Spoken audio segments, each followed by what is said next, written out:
Quick little mock-up here. Got a ground and positive. Give it power. You got the functions. Got your little USB. Got the rocker panel switch in, wired up. That's my bilge pump right there.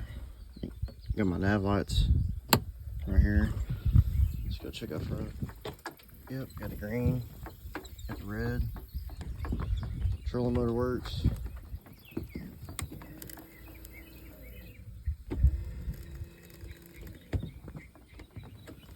Still need to get my nav light in the back.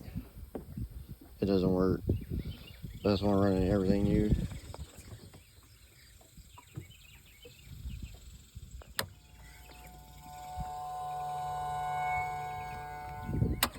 Next thing on the list is fix this wires up here and make some kind of storage out of this. Redo this piece of wood. Get my phone. I want to match this with the phone. The console, probably should have painted it, took it off and painted it before I put this on, but I can always disconnect that.